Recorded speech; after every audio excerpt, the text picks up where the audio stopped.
Serbia di shumë mirë se NATO do ta mbrojë Kosovën plotësisht dhe përgjithmonë, kështu që nuk ka nevojë të ankohet se Kroacia, Shqipëria dhe Kosova e bëjnë këtë marrëveshje të re, deklaroi eksperti.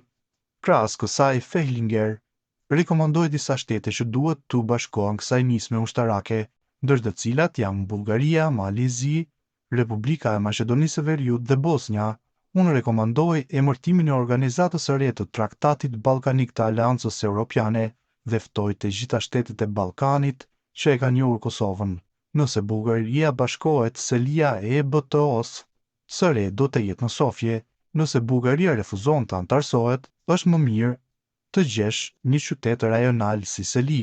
Unë rekomandoj Durrësi në këtë rast, afër aeroportit dhe portit të ardhshëm të NATO-s Porto Romano dhe autostradës për në Kosovë dhe vështirë për tu arritur për Serbi në rast lufte.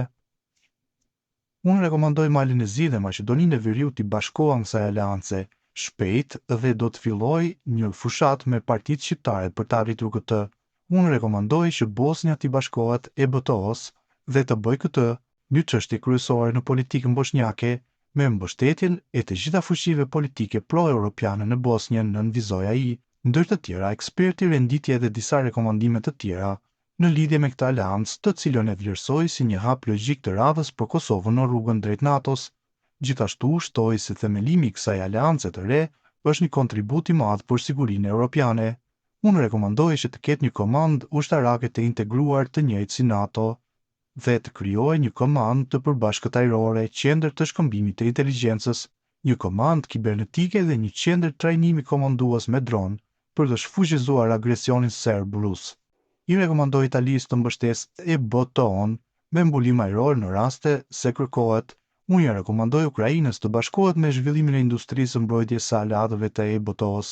Një aleancë e tillë hap logjik i radhës për Kosovën në rrugën drejt NATO-s dhe tregon leadershipin rajonal në një kohë kur SHBA-t nuk janë më partner i besueshëm për sigurinë e Ballkanit, siç ishin nga viti 1999 deri në vitin 2024.